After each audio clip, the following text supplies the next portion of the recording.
Hello, my name is Harriton Watko. Welcome to the last segment of our show.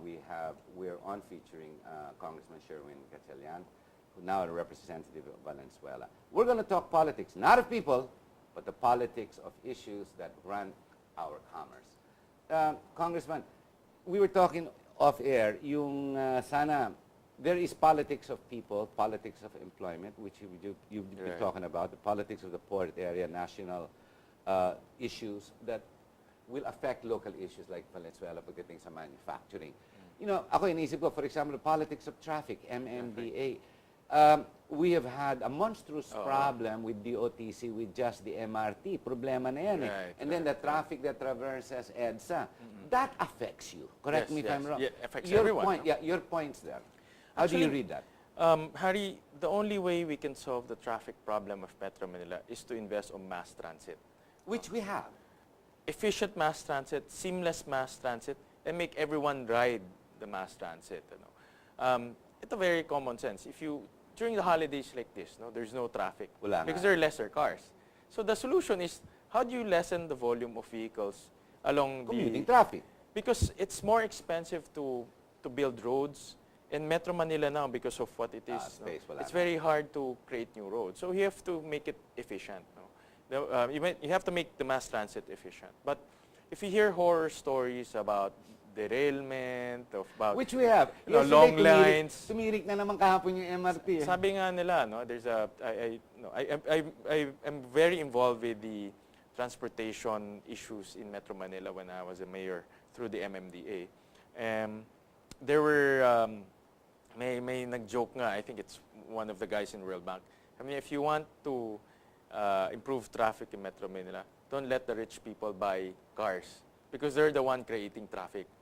I'll agree with you. If you think about it, those people who can afford cars, sila lang mag-isa, minsan dalawa lang, and they occupy so much space. Saka maraming pang kotse. So how do you make these rich people ride mass transit? If to make them efficient, comfortable, seamless.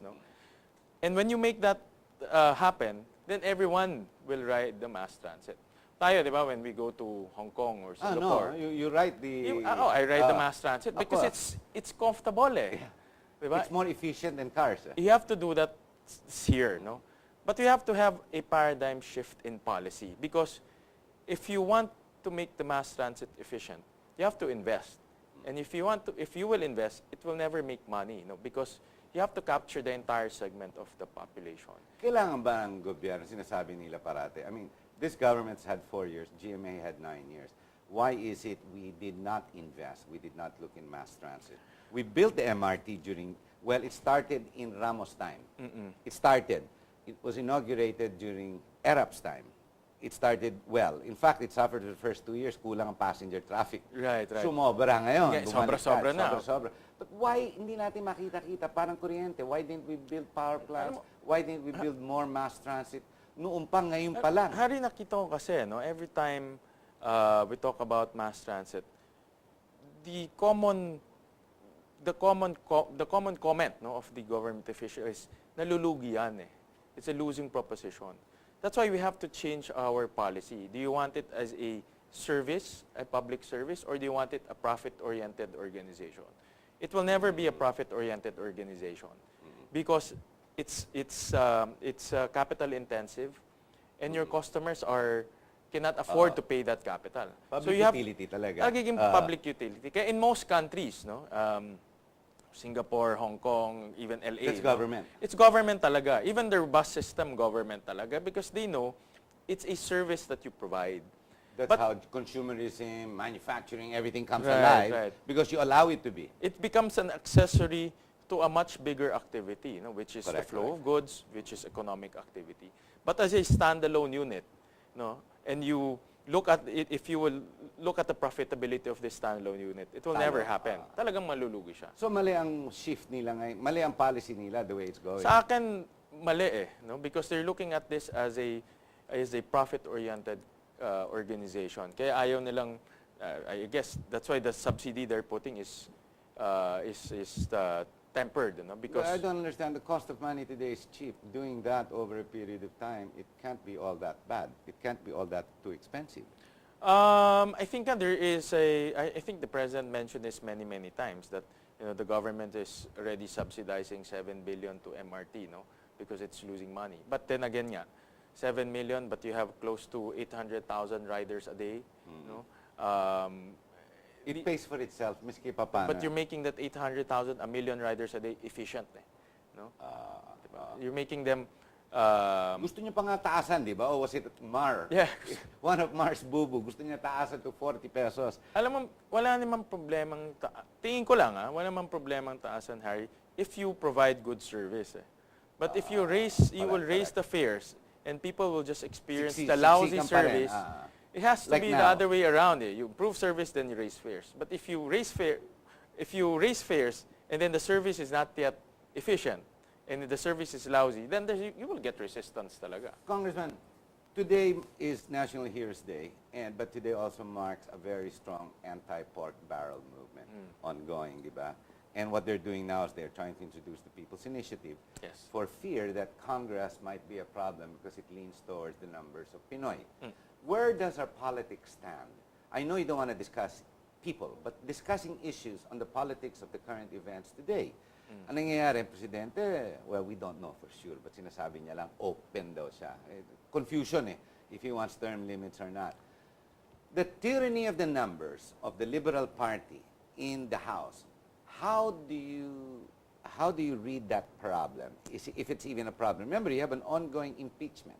At the same time, a certain committee in the House, led by Tupas, is going after the judiciary. Nako, ano yan? Crisis The yan. JDF. JDF funds, di ba? Which the magistrates themselves say, that's illegal. Now, we don't know who's right, who's wrong. Of course, he's backed out. Tupas has backed out a bit. But he still wants to scrutinize exactly where it goes, and he's obviously not going to go anywhere. That's what the judiciary says. The politics of the issues that are ongoing, how do you read that among your... Kasi you have to, as a congressman, you have to work with the others, correct? Hindi ka naman pwede stand alone. You can't be independent, right? You have to learn to politicize. Right. Di ka pwede subtraction. Right. How do you manage yourself in that snake pit?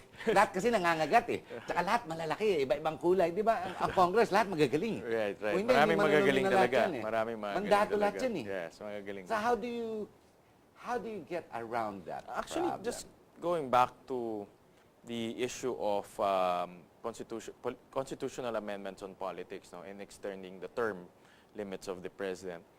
Sa akin, Harry, there must be a compelling reason, why this administration should be extended or why the president should be allowed to run.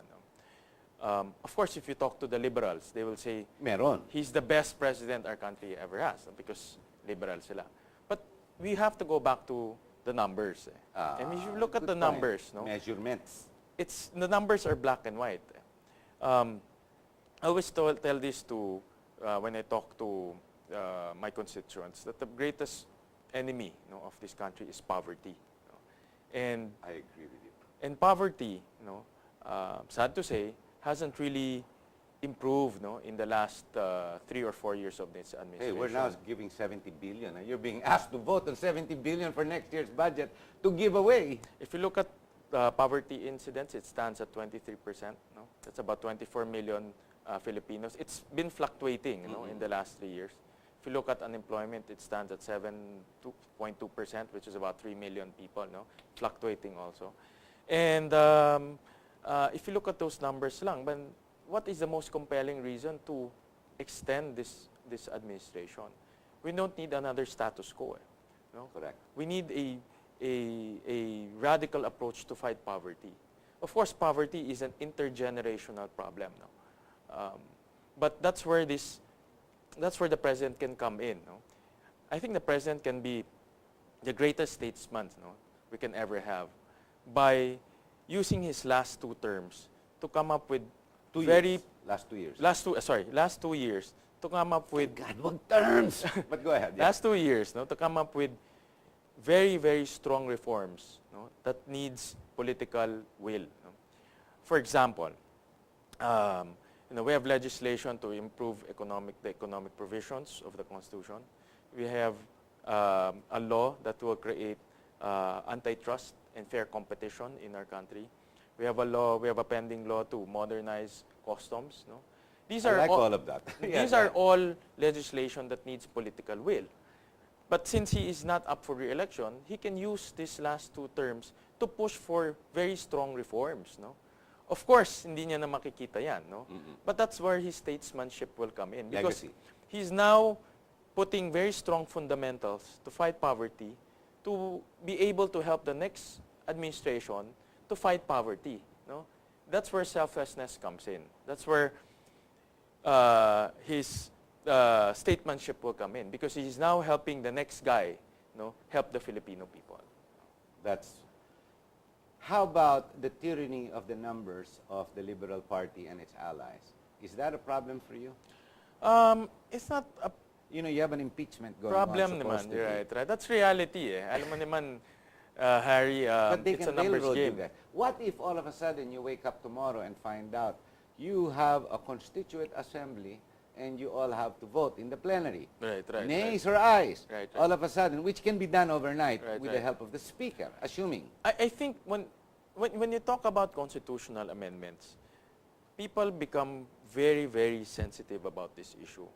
And what we don't want is someone who will muscle his way in to get what he wants for his own benefit. No? Ayaw natin yan eh. No? If we talk about constitutional amendments, we want that we want to see and hear everyone's opinion, everyone's voices. And we want to see amendments that will benefit the country, not myself. No? So in other words, if you muscle your way in, no, and you try to push this charter change as fast as you can, then there will be a cloud of doubt. And when that cloud of doubt comes in, I think that's where the people will now have distrust to this You administration. think the people have more power than the numbers in Congress that the LP can muster? Mas malakas ba yung taong bayan o yung mga congressman na? Kasi mukhang they have the number, yun sinasabi nila. Bali wala impeachment, kaya namin yan. Actually, yun nga sinasabi ko. Parang ang nagiging boss ngayon yung mga congressman, no? Not the people themselves. No? I said that. You said that, not me. No, that's why. But I've said that many times as well. No, that's why we have to listen to the real bosses. And to listen to the real bosses, we have to take time, no, analyzing each and every opinion, doing a lot of consultation, making sure that what we are doing is sustainable and is good for the country long term. Sabi nga nila, 6 years is short for a good president and too long for a bad president. It's true. What if we amend the Constitution and next president we will have a bad president? Then we're stuck again. It makes it worse. Diba? So we really have to weigh in on all the opinions. No? Congressman, we're already, alam mo, it's been a pleasure talking to you. Ang bilis na isang oras. 2 breaks, tuloy-tuloy lang eh. What message would you like to give our viewers as we exit this program? Well, Harry, first, thank you very much for inviting me. And I think this last 2 years will be very important for all of us. Like I said, no, poverty hasn't really been addressed, no, and we're now facing with a lot of problems, no, in terms of fighting poverty. But on the other side of the coin, I truly believe that the administration is also putting some reforms, no, to address this issue, and I think it's the responsibility of everyone to support it. We just want to see that these reforms will be sustainable and it will be equitable in the long run. Thank you very much, Congressman. Ladies and gentlemen, tama po siya. Tama po, Congressman natin. Poverty is our biggest problem. The other side of that, if you read a lot of the Western authors when they talk about poverty, malnutrition, and whatnot, while you and I and many may be born impoverished, it does not mean you stay that way. The role of government is not necessarily to give you money, which is what we're doing now, interestingly enough, but to educate you, giving you the ammunition to stand up in society to make something of yourself, to develop something for yourself. while the role of the capitalist, the rich, is actually just to provide the cash, the conditional cash. But it's still the mind and it's still the educated that will make this happen and lift people and yourself out of poverty. It is not a privilege to have to stay impoverished.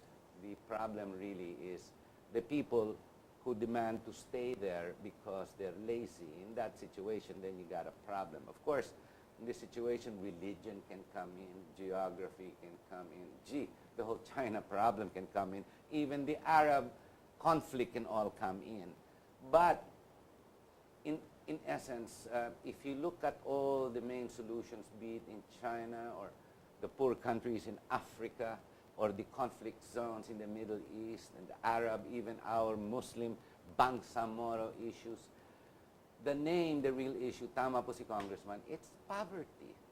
Kasi kung hindi nagugutom ang tao at hindi naman gano'n ang nangyayari sa kanya, you won't really have problems. And politics will become better and it will improve. So maybe we should have named the title of the program Poverty. Hindi naman, because there are solutions. And there you are. I hope you've enjoyed featuring our feature of Congressman Sherwin Gatchalian. He's one of the few who actually listens to the voice of the people. Vox Populi ika nga. No? Maraming salamat po. We hope you've enjoyed our show. I'll see you next week. Thank you very much. Thank you, thank you, thank you. And so,